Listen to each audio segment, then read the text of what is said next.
ডুবাইতে থাকে, ওরে ডুবাইলেন না কেন? আল্লাহ বলে ডুবাইতে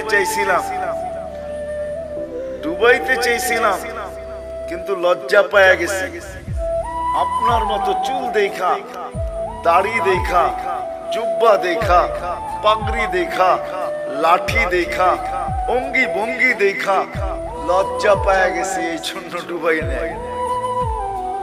তো মুসা আলাইহিস সালামের অনুকরণ করে যদি ডুবার থেকে সামেরই বাঁচতে পারে, তা আমরা দাড়ি দিয়া জান্নাতে কেন যেতে পারবো না?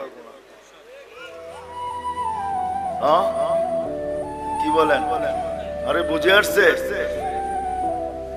আল্লাহ দাড়ি দিয়েছিলেন জান্নাতে যাওয়ার জন্য, আর পাইকা গেলে তো কোনো কথাই নেই, এটা তো সিল লেগে যাবে যদি পাইকা গেল।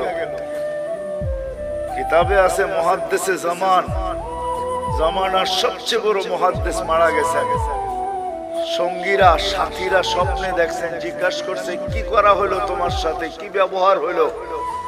তো বলতেছে দাড়ি দেখায় জান্নাতে চলে গেছে। দাড়ি দেখায় মানে? আল্লাহ জিজ্ঞাসা করছিল ওই বুইরা কি নিয়ে আসছস? আমার হাদিস মনে উঠছে, আমিও বইলা ফেলছি দাড়ি নিয়ে আসছি, আর কিচ্ছু নিয়ে আসি না। আল্লাহ জিজ্ঞাসা করছে রাগ হইয়া শুধু দাড়ি? আমিও ডাইটা বলছি, কেন আপনি বলেন নাই জিবরিল আলাইহিস সালামকে? জিবরিল আলাইহিস সালাম বলেন নাই আমাদের নবীজিকে?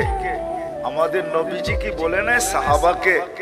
সাহাবা কি বলে নাই তার ছাত্রকে? সে কি বলে নাই তার ছাত্রকে? সেই তো আমার ওস্তাদ, সে তো আমাকে বলছে আপনি নাকি সাদা দাড়ি দেখলে লজ্জা পান।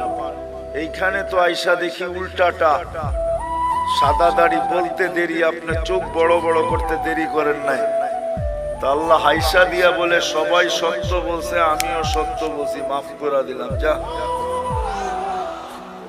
এই উম্মতকে তো আল্লাহ দাড়ি দিয়েছেন জান্নাতে যাওয়ার জন্য,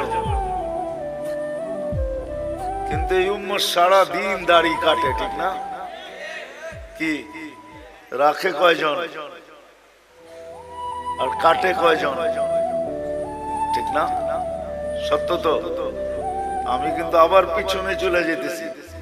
আমাদের জীবনটা অতি ছোট, কারণ এটাই যে আল্লাহ আমাদেরকে অনেক ভালোবাসে।